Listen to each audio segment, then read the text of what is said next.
Hi friends, welcome to spicy lover. நம்ம இன்றைக்கி சூப்பரான ஒரு ரெசிபி தான் பார்க்க போகிறோம். நல்லா காரமாக டேஸ்டியான குட்டீஸ்க்குலாம் ரொம்ப பிடிச்ச ஒரு ஸ்நாக்ஸ் ஐட்டம் தான். என்னென்னு பார்த்தீங்கன்னா கார பூந்தி. நம்ம இது வீட்லேயே ஈஸியாக சிம்பிளாக பண்ணலாம். வாங்க வீடியோக்குள்ளே போகலாம்.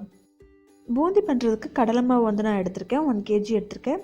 ரொம்ப ஈஸியாக பண்ணிடலாம். இது லட்டு பிடிக்கிறதுக்கு பூந்தி பண்ணுவாங்கள்ல, சேம் அதே மெத்தடு தான். சால்ட் வந்து இப்போ ஆட் பண்ணிக்கலாம். ஆட் பண்ணிவிட்டு நல்லா மிக்ஸ் பண்ணி விட்டுருங்க. ஒரு சிலர் வந்துட்டு லாஸ்ட்டாக தான் ஆட் பண்ணுவாங்க.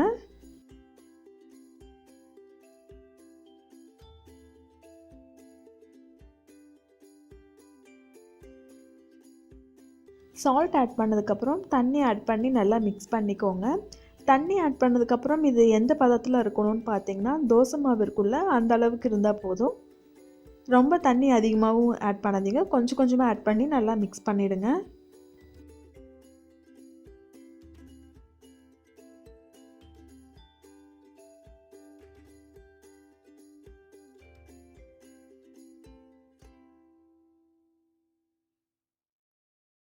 இந்த வீடியோ மிஸ் ஆகிடுச்சு, நான் அடுத்தது காட்டுறேன் எந்த பதத்தில் இருக்கணும் அப்படின்னு சொல்லிட்டு.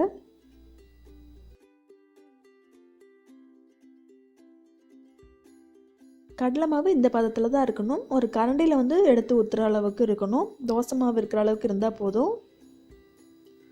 பூந்தி சுடுறதுக்கு இந்த மாதிரி ஒரு சின்ன சின்ன ஹோல்ஸ் இருக்க ஒரு கரண்டி வந்து எடுத்துக்கோங்க. ஆயில் நல்லா ஹீட் பண்ணி எடுத்துக்கோங்க. ஹை ஃப்ளேமில் வச்சு ஹீட் பண்ண வேண்டாம், மீடியம் ஃப்ளேமில் இருந்தால் போதும். ரொம்ப ஆயில் ஹீட் ஆகிடுச்சு அப்படின்னா சீக்கிரம் பூந்தி தீஞ்சு போன மாதிரி ஆகிடும். அதுக்கு நம்ம கிறிஸ்பினஸ் வந்து நமக்கு கிடைக்காது.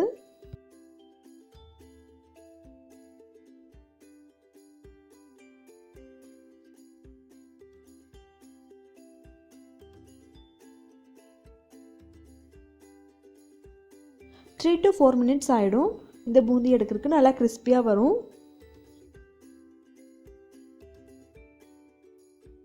லட்டு பண்ணுறதுக்கும் சேம் மெத்தடில் தான் பண்ணுவாங்க.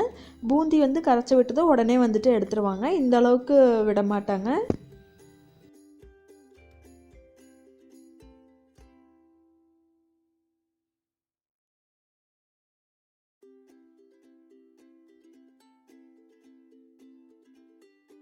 பூந்தி இப்போ நல்லா கிறிஸ்பியாக வந்துடுச்சு. இப்போ வந்து இதை எடுத்துடலாம். நல்லா ஆயில் ட்ரை பண்ணிவிட்டு அதுக்கப்புறம் வந்து எடுத்து தனியாக ஒரு பாத்திரத்தில் வந்து ஆட் பண்ணிக்கோங்க.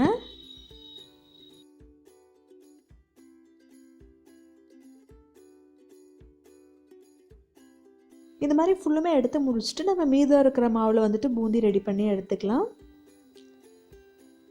அந்த கரண்டியில் வந்துட்டு மாவு ஆட் பண்ணிவிட்டு இந்த மாதிரி லைட்டாக சுற்றி விடுங்க.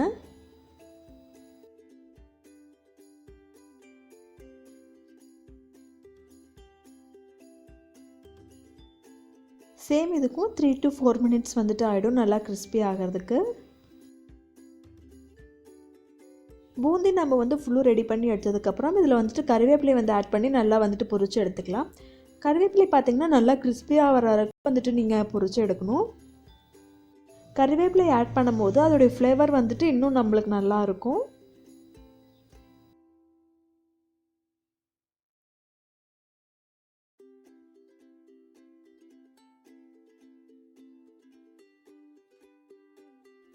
நான் இன்றைக்கி கடலைப்பருப்பு தான் வந்துட்டு ஆட் பண்ணிக்க போகிறேன்.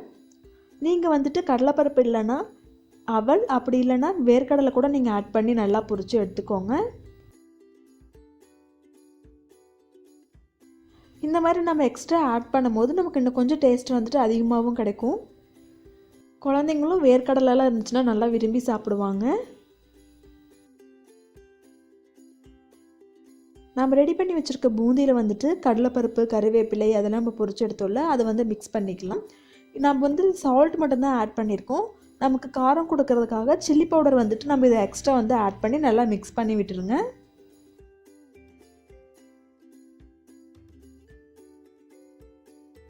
சில்லி பவுடர் ஆட் பண்ணி விட்டுட்டு நல்லா வந்து மிக்ஸ் பண்ணி விடுங்க. ஏன்னா அது ஒரே இடத்துல இருக்கும். நல்லா மிக்ஸ் பண்ணும்போது ஃபுல்லும் ஸ்ப்ரெட் ஆகிடும். ஃபைனலி நம்ம கார பூந்தி ரெடி பண்ணியாச்சு. டேஸ்டியான ரெசிபி. இது கஷ்டம்னு கூட இருக்கலாம் ஒரு சிலர், பட் இது வந்துட்டு ஈஸியான ரெசிபி தான். சிம்பிளாக வந்து நம்ம பண்ணிடலாம். நீங்களும் இந்த ரெசிபியை ட்ரை பண்ணி பாருங்கள். உங்களுக்கு இந்த வீடியோ பிடிச்சிருந்துச்சுன்னா லைக் பண்ணுங்கள், ஷேர் பண்ணுங்கள், கமெண்ட் பண்ணுங்கள். மறக்காமல் நம்ம ஸ்பைசி லவர் சேனலை சப்ஸ்கிரைப் பண்ணுங்கள். Bye friends.